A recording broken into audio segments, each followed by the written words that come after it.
C'est l'histoire de Rose Blanche, imaginée par Roberto Innocenti et écrite par Christophe Galaz. Je m'appelle Rose Blanche. J'habite une petite ville d'Allemagne. Elle a des rues étroites, des fontaines, des maisons hautes et des pigeons sur leurs toits. Mais un jour, les premiers camions sont arrivés et beaucoup d'hommes sont partis. Ils étaient habillés en soldats. L'hiver allait commencer. Maintenant, les camions se suivent sous les fenêtres de l'école.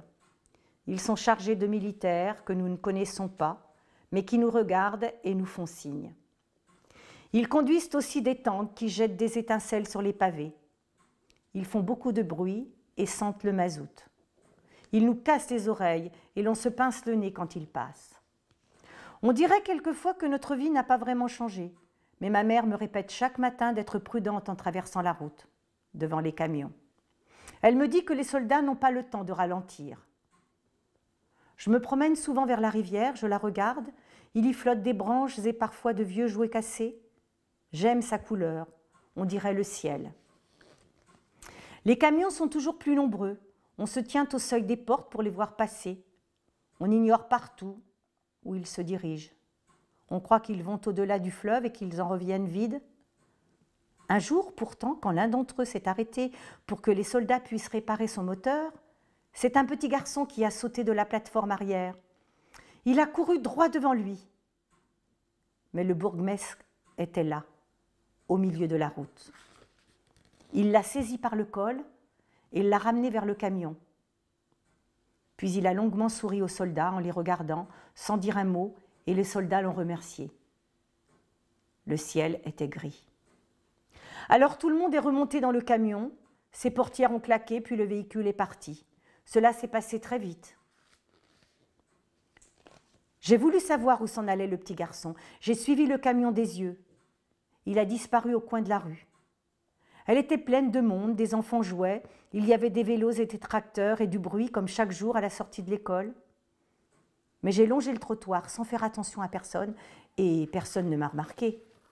J'ai marché longtemps. J'ai traversé la ville jusqu'au pré.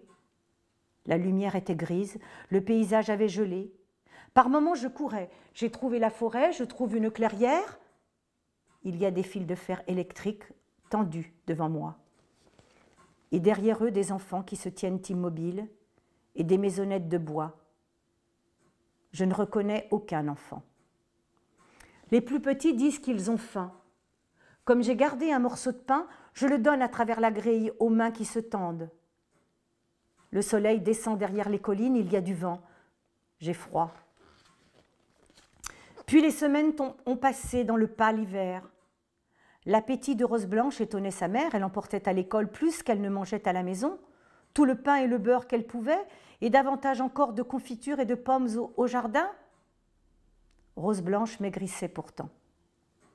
Dans la ville, seul le bourgmestre restait gras. Tout le monde se surveillait. Rose Blanche cachait ses tartines dans son cartable et sortait furtivement de l'école. Elle connaissait maintenant la route par cœur. Les enfants des maisonnettes étaient toujours plus nombreux et maigrissaient eux aussi derrière leurs barrières. Plusieurs avaient une étoile sur leur veste. Elle était jaune. Lorsque la neige se mit à fondre, les camions de soldats roulèrent de nuit, et cette fois, dans l'autre sens. Ils s'éloignaient du fleuve, sans lumière, et ne s'arrêtaient jamais. Tout le monde semblait fatigué.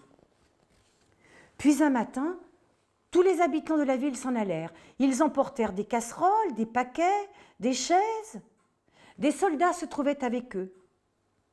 Plusieurs avaient des habits déchirés, d'autres boitaient, plusieurs souffraient, d'autres réclamaient à boire. Rose Blanche disparut ce jour-là.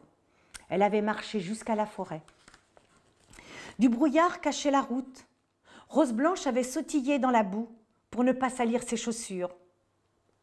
Au milieu du bois, la clairière a changé. Elle est vide. Rose Blanche est debout. Elle frissonne. Des silhouettes vont et viennent entre les arbres. On les distingue mal. Les soldats voient l'ennemi partout. Un coup de feu claque. À cet instant, en ville, d'autres militaires sont arrivés. Leurs camions et leurs tanks font autant de bruit et sentent la même odeur de mazout. Mais leur uniforme est d'une teinte différente. Et leur voix prononce des paroles inconnues.